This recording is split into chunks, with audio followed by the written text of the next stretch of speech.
American with our standards would want to be working in this crappy place with the CFL lights, working for $12 an hour selling PlayStations? Nobody.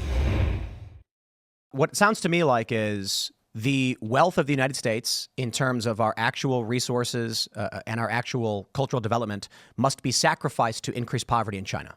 To decrease poverty in China. No, the living standards of the U.S. should not be compromised so that certain things can be made here more expensively and less efficiently rather than be made overseas. Less efficiently? Yeah, that's a cultural less problem. efficiently. I have That's something a to say. cultural problem. By the way, I'm glad we're talking about this because an ancient historian and also a philosopher named Jaden Smith once said, while all my friends are around, just talking about whatever, we're here to talk about the economic and political state of the world, right? That is a very, very serious thing. Thank you, Jaden Smith, for always reminding us to keep focus on what's very serious. He's my hero, and he's one of the best influencers in the world. But the Smith family aside, look, I call this the Walmart dilemma, and I'm going to explain to you why I actually agree with the fact that free trade, as he would call it, or unrestricted free trade, is diabolical. So I went to go buy a PlayStation 5. Yes, I'm a dad of 2 kids. Yes, I don't have a lot of time to play it, but I wanted to try it because I needed to play GTA 5 and shoot some cops in the video game. That's apparently what Elon Musk thinks I bought it for.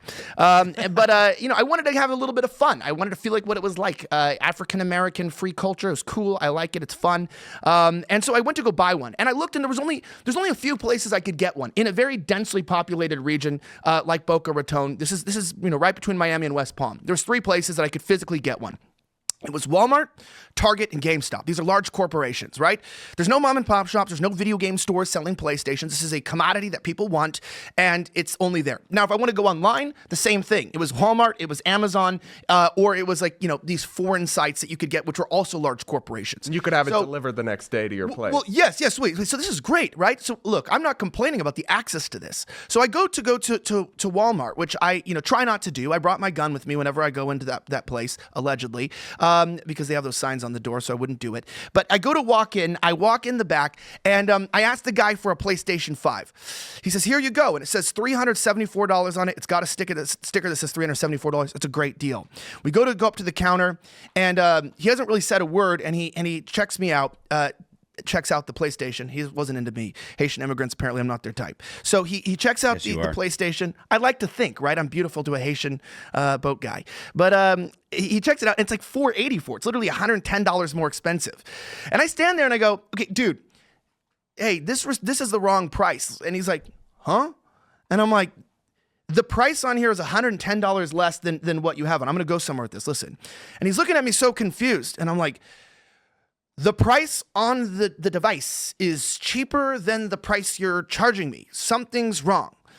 And he goes to the website. Go check the website. And it's the correct price on the website. It's $374. And he's like, oh, I don't know what to do. And I was like, call a manager, do something. The manager goes, we can't do this. Also a Haitian, woman or whatever. We can't do this.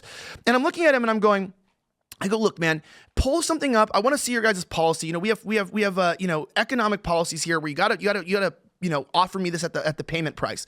He accidentally brings up his Coinbase wallet, types in his password. He has like $30 in there. It was crazy. So his password to his crypto wallet.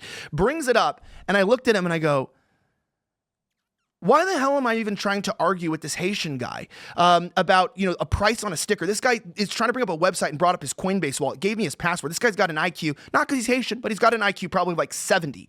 And I was thinking, I looked around for a second, and I go, you know what? It is like 10:30 at night. The fact that it is crazy that I can get a PlayStation 5 at 10:30 at night on demand in the middle of life is quite a great benefit. But on the other hand, I look, things are falling apart in the store, and I go, you know what? This place sucks.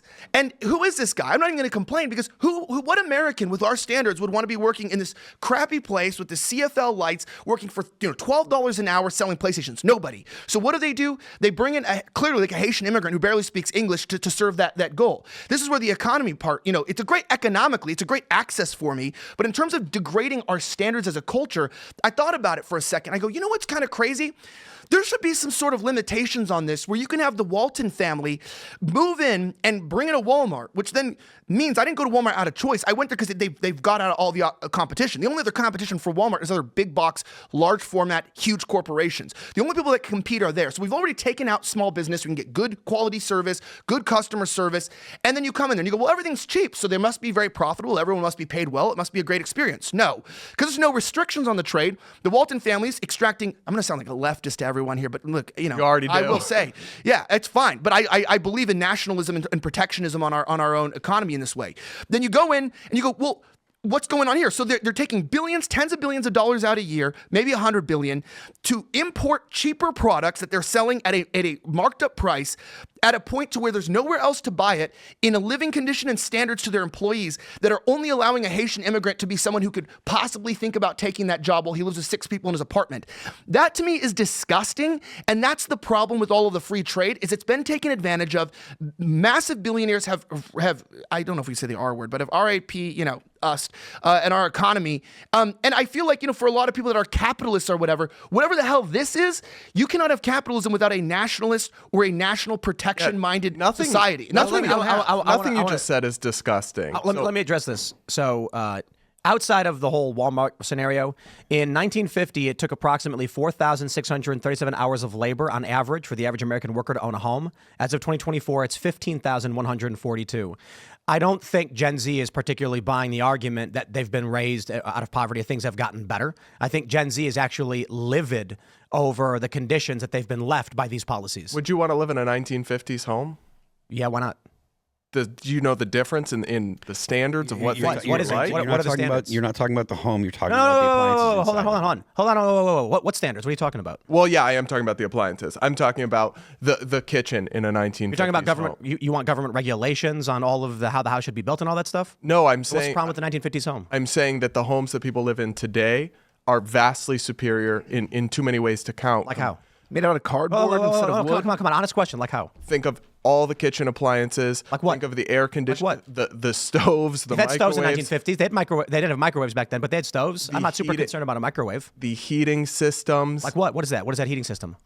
I'm not an expert in heating And why make the systems. argument? Because it's true. They had stoves, they had fridges, they had dishwashers back then. So why don't you go to a museum where they have this set up, what the typical home was like in 1955, walk around and ask yourself if you'd rather live in that home than the home that you presumably live in or most Americans live in today. You might. I mean, that's up to you. I think 99% You're asking, of people ask a would not say so. 24-year-old, ask a 24-year-old, would you like to have your own home right now with a 1950s stove, a 1950s refrigerator, and a 1950s dishwasher, or would you like to live in a bachelor apartment? Hold on. This whole framing is incorrect. Housing is not unaffordable today because of free trade. It's because governments across this country have made it impossible to build housing. That's why we have a housing shortage and housing is so expensive. And in fact, the kind of protectionist policies you're talking about would make housing more expensive. You put tariffs on the imports that go into building homes, you're only making it even more expensive. Why can't they make money?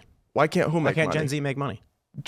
There's a million reasons for that. Our government has screwed up our economy beyond control. Maybe they can get a job like their parents and work in a steel mill, maybe. What do you think, Elijah? Can they get a job at a steel mill? Well, can we talk about... you know what? That's, by the way, that's why Gen Z is both the laziest and hardest working, is because there are no traditional paths towards wealth. There's no like, hey, just get this job and then you will have a home.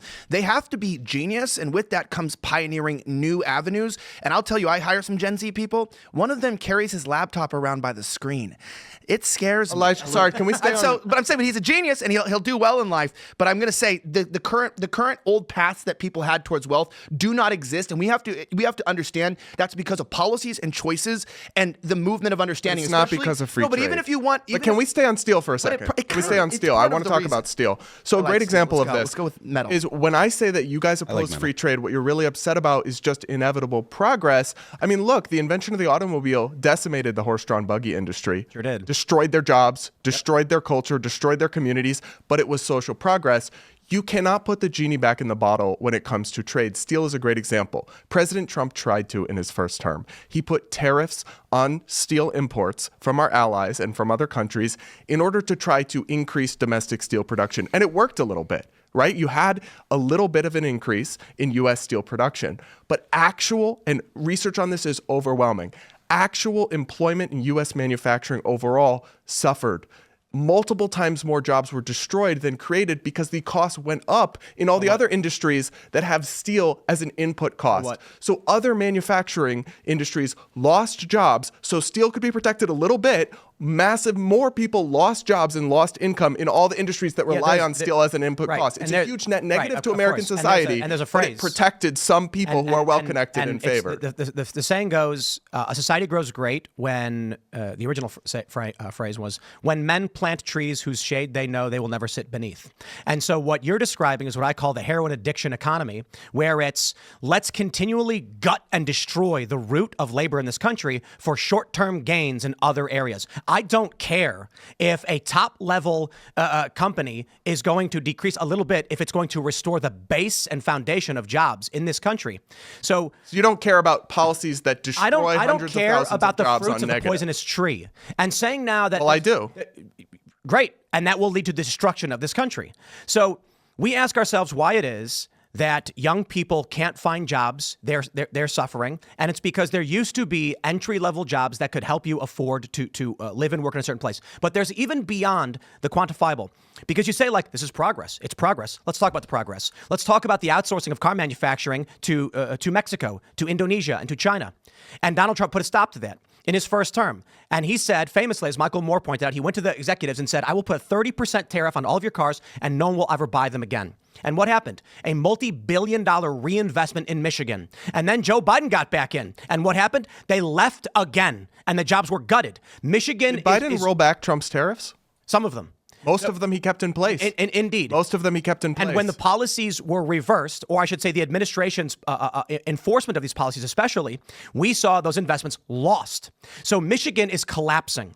There's so much more to this big picture. First of all, I really think we're getting too much trapped into the graph go up argument, which is the stupidest argument imaginable. It is good that on average people can buy more sticks of bubble gum and there's no more baseball at the park. There's no more apple pie and there's no more Christmas. That's insane. That's such a caricature of economic progress. No, but the GDP people issue is a sorry, problem. for 1 second. To the people who have struggled to afford everything over the last couple of years, and for people on your side of the political spectrum have railed against that and how unaffordable life has been, you are now coming on and championing policies that would make things go up, and then dismissing the cost of living going up as, oh, bubblegum more expensive, graph go down. No, actually, for people who don't have, comfortable media jobs, like I think most of us do, it's actually a big deal when things get more expensive. Thanks for watching this clip from the Culture War podcast. We're live every Friday, 10 a.m. to noon, so subscribe and come hang out.